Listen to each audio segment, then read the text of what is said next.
আসসালামু আলাইকুম প্রিয় খামারি ভাইরা, সাকিব এগ্রো টেকের পক্ষ থেকে সকলকে জানা স্বাগত। আমরা আজকে আলোচনা করব মাছ চাষে আপনি মাছের খাবার দিচ্ছেন, এই খাবারের পাশাপাশি এমন কোন মেডিসিন দিলে দ্রুত সময়ে মাছ বড় হবে, এবং কি আসলে খাবারের পাশাপাশি অন্য কোনো মেডিসিনের দরকার আছে কিনা, এবং কি আমাদের এমন একটা প্রশ্ন আসছে যেটা কি যে ভাই আমার মাছের ওজন 300 গ্রাম, এমন কোন মেডিসিন ব্যবহার করলে এই 300 গ্রামের ওজনের একটা মাছ সেটা 3 মাসের ভিতরে 2 কেজি, 2.5 কেজি বা 3 কেজি ওজন হয়ে যাবে।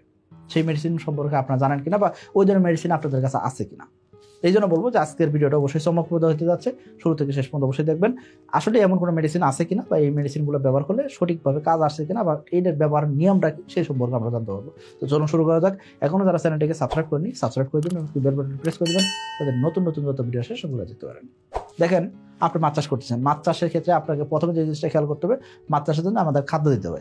এখন খাদ্য নির্ভরটা আমরা কেন হয়ে যাচ্ছি?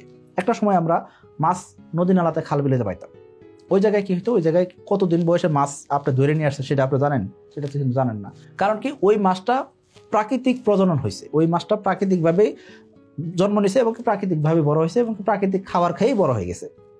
এখন সেটা তো আর এখন আপনার পুকুরে তো ওই ব্যবস্থা করলে তো হবে না, কারণ কি পুকুরে একটা নির্দিষ্ট জায়গা, নির্দিষ্ট গভীরতা, নির্দিষ্ট পরিমাণ পানি, এবং এই পানিটা একটা আবদ্ধ পানি, সেটা পানি বারবার পরিবর্তন করার সুযোগ নাই, ওই জায়গায় জোয়ার বাটার কোনো ব্যবস্থা নেই, এবং কি এই পানিটা দিয়ে আপনার মাছ চাষ করলে একটা সময় পানির পরিবেশ নষ্ট হয়ে যাচ্ছে, পানিতে খাবার তৈরি হচ্ছে না, নানান সমস্যা তৈরি হতে পারে, যার মাধ্যমে দেখা যাচ্ছে কিন্তু ওই জায়গায় আপনার পুকুরে যে পরিমাণ খাবার দরকার হচ্ছে সেই খাবারটা কিন্তু মাছ পাচ্ছে না।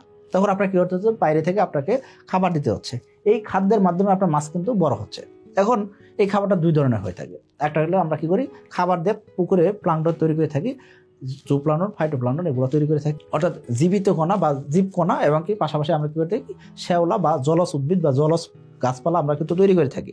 এই জিনিসগুলো আমাদের মাছ খেয়ে থাকে। পাশাপাশি আমরা যে কমার্শিয়াল ফিডটা দিয়ে থাকি, সেই ফিডটা মাছ সরাসরি খাবার হিসেবে রিসিভ করে থাকে। কারণ কি ওই জায়গার ভিতরে শুটকির গুঁড়া থাকে, ওই জায়গার ভিতরে চালের গুঁড়া থাকে, ওই জায়গার ভিতরে অ্যাঙ্করের গুঁড়া থাকে, ওই জায়গার ভিতরে ডালের গুঁড়া থাকে, ওই জায়গার ভিতরে দেখা যায় ভুট্টার গুঁড়া থাকে, ওই জায়গায় বিভিন্ন ধরনের খাবার আমরা কিন্তু তৈরি করে মাছের দিয়ে যাচ্ছি। অর্থাৎ হাতে বানানো খাবার দিয়ে দিই, আর যে কিনা খাবার কমার্শিয়াল ফিড সেটার ভিতরে তো এই ধরনের খাবারই তো দেওয়া আছে, তাই না? সেই দিয়ে আমরা মাছের উৎপাদন করতেছি। এখন আপনার প্রশ্ন হতে পারে, ভাই এই খাবার ব্যতীত এই খাবারটা দিতেছি, তারপরে রেজাল্ট আসতেছে না বা মাছ বড় হইতেছে না, এর পাশাপাশি কোন মেডিসিন দিলে আমাদের মাছ দ্রুত সময় বড় হবে, বা 300 গ্রাম ওজনে বা 100 গ্রাম ওজনে মাছ আসছি, এটা আমরা দ্রুত সময়ে বা 2 মাস, 2.5 মাস, 3 মাসের ভিতরে কিভাবে এটাকে 2 কেজি, 3 কেজি ওজন করতে পারি, সেই সম্পর্কে আপনারা প্রশ্ন করছেন, জানতে চাচ্ছেন। দেখেন, প্রত্যেকটা প্রাণী একটা নির্দিষ্ট সময়ে নির্দিষ্ট পরিমাণ গ্রোথ আসবে। দেখেন, এমন কোনো কি মেডিসিন আছে যে মেডিসিন আপনি আমাকে ধরেন, আমি একটা 5 ফিট 4 ইঞ্চের একটা মানুষ, আমাকে খাওয়াইলেন, আমার ওজন এবং কি হাইট সেটা যা আছে তার চেয়ে 3 গুণ বেড়ে গেল? এটা কিন্তু সম্ভব না।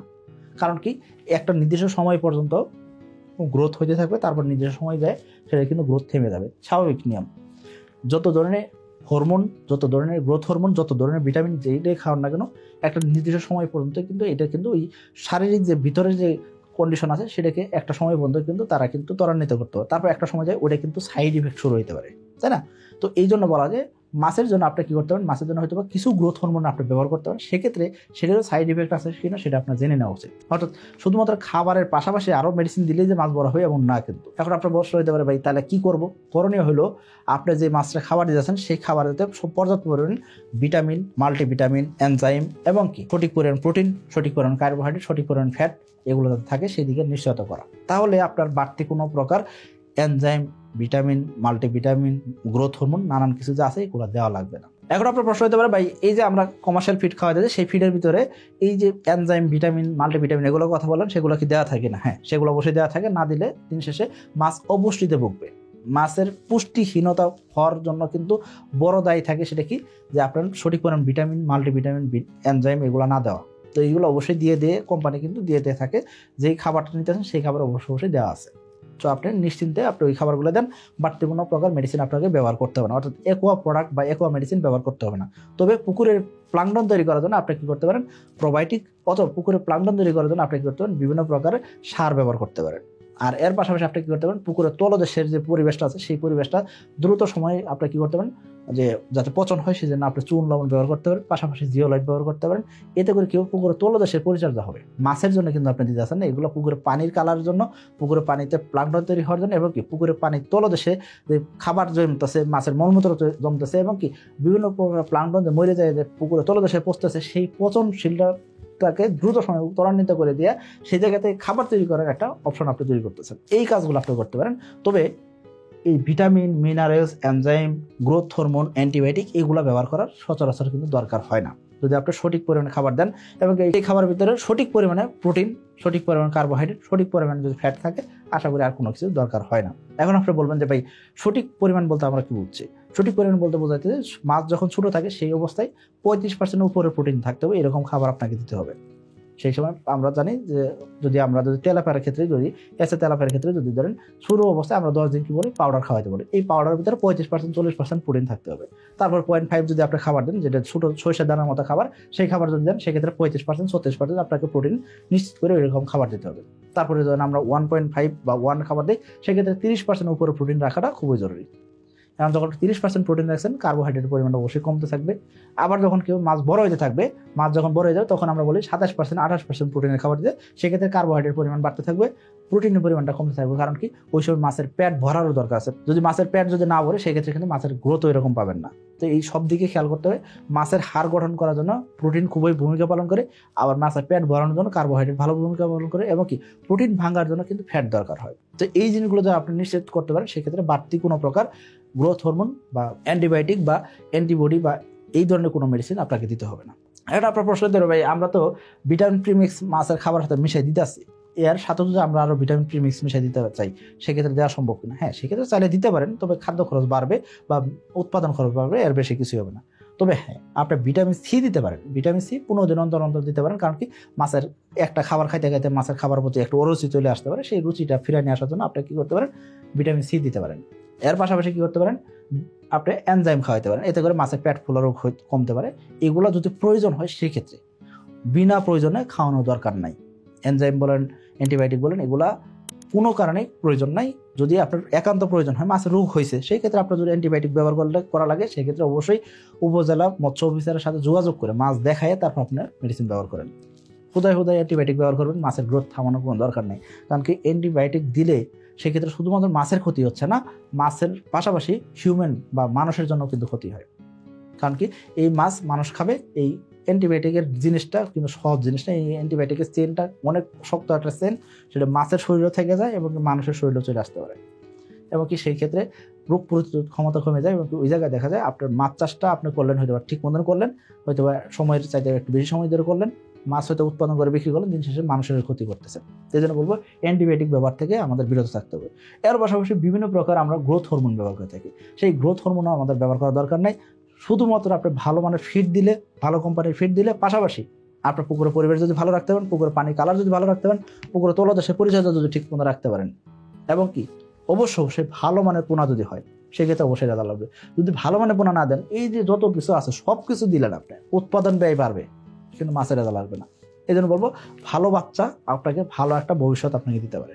তো এই জন্য বলবো, আপনার অবশ্যই এই জিনিসগুলো ব্যবহার করার আগে আপনাকে খেয়াল করতে হবে আপনার মাছের খাবার যেটি দেবেন সেই খাবারে সঠিক প্রোটিনটা আছে কিনা। মাছের যে বয়স, সেই বয়স অনুযায়ী আপনি যে খাবার দিতেন সেই খাবারে সঠিক পরিমাণ প্রোটিন, সেই খাবারে সঠিক পরিমাণ কার্বোহাইড্রেট, সেই খাবারে সঠিক পরিমাণ ফ্যাট আছে কিনা। যদি ফ্যাটের পার্সেন্টেজ কম থাকে, প্রোটিন তো সহজে ভাঙবে না। প্রোটিন না ভাঙলে কি হবে, মাছের মলের সাথে প্রোটিন চলে আসবে, তাহলে কাজে তো আসলো না। এই জন্য বলবো যে ফ্যাটের প্রয়োজন আছে, ফ্যাট প্রয়োজনীয়তা দেখে আমাদের সবকিছু হিসাব রেখে আমাদের খাবারটা দেওয়া উচিত। আমরা যে হাতে বানানো খাবারটা দিয়ে সেই হাতে বানানো খাবারে অবশ্যই 28%, 30%, 27%, 24% প্রোটিন যাই বানানি কেন, সেক্ষেত্রে ফ্যাটের পার্সেন্টেজ যাতে সঠিক থাকে সেই দিকেও খেয়াল রেখে আমাদের খাবার তৈরি করা উচিত। এই জন্য আমাদের কিন্তু চার্ট দেওয়া আছে, সেই চার্টটা আমরা কিন্তু দেখে আপনারা কিন্তু খাবার তৈরি করতে পারেন। আমাদের হাতে বানানো বিভিন্ন ধরনের ফর্মুলা দেওয়া আছে, সেই ফর্মুলা অনুযায়ী আপনারা খাবার তৈরি করতে পারেন। আর আমাদের যারা খামারি ভাই আছেন তাদের জন্য তো বই দেওয়া থাকে, সেই বইতে গাইডলাইন দেওয়া আছে, সেই গাইডলাইন অনুযায়ী আপনি মাছ চাষ করতে পারেন। তো আশা করি বুঝতে পারছেন যে এই যে বিষয়গুলো বললাম, খাবার বাদে অন্য কোনো মেডিসিনের আসলে অ্যাকচুয়াল প্রয়োজনীয়তা নাই, বা দ্রুত সময় মাছ বড় করা যায় এরকম কোনো বিষয় নাই। মাছ একটা নির্দিষ্ট খাবারে সমানুপাতিক হারেই কিন্তু বড় হবে। বেশি খাবার দিলে মাছ বড় হয়ে যাবে এমন না, আবার কম খাবার দিলে মাছের একেবারে গ্রোথ থামে যাবে এমন না। মাছের যেই পরিমাণ খাবার দরকার সেই বডি ওজন হিসাব করে আমাদের মাছের খাবার দেওয়া উচিত, এতে করে সঠিক রেজাল্ট আমরা পাইতে পারি। এখন আপনারা বলতে পারেন যে ভাই, একটা মাছের আসলে সঠিক ওজনের পার্সেন্টেজটা কি? আসলে একটা মাছ কতদিন বয়সে বিক্রি উপযোগী হয়, বা ওই মাছটা কতদিন বয়সে ম্যাচিউর হয়, বা ওই মাছটা কতদিন বয়সে বিক্রি উপযোগী হয়। যেমন ধরেন আপনি পাঙ্গাসের ক্ষেত্রে যদি আসেন, পাঙ্গাস মাছ মোটামুটি 8 মাস কমপক্ষে আপনাকে সময় দিতে হবে। 8 মাসের নিচে কোনোভাবে পাঙ্গাস মাছ বাজারে বিক্রি উপযোগী হয় না। অর্থাৎ 1 কেজির উপরে না হলে পাঙ্গাস মাছ কিন্তু বাজারে বিক্রি উপযোগী হয় না। আমরা 1 বছর 14 মাস যদি পাঙ্গাস মাছ রাখি, সেক্ষেত্রে 1.5 কেজি থেকে 2 কেজি ওজন হয়ে থাকে। তার মানে আপনি এটাকে কোনোভাবেই 3 মাসে 4 মাসে বিক্রি করতে পারবেন, এরকম কোনো মেডিসিন কিন্তু বাজারে নাই। আবার আপনি যদি তেলাপিয়ার ক্ষেত্রে বলেন, সেক্ষেত্রে বলবো আমরা এসে তেলাপিয়ার ক্ষেত্রে মাত্র 4 মাস আপনি যদি সময় দেন, 4 মাসে কিন্তু তেলাপিয়া বিক্রি উপযোগী হয়। কারণ কি, তেলাপিয়া আমরা 3 পিসে কেজি করে বিক্রি করে দিই। 3 পিসে কেজি হলে অর্থাৎ প্রত্যেকটা মাছের ওজন 300 গ্রাম 350 গ্রাম ওজন হলে কিন্তু বাজার বিক্রি উপযোগী হয়ে যায়। তো ওই মাছ আমরা 4 মাসে বিক্রি করতে পারি।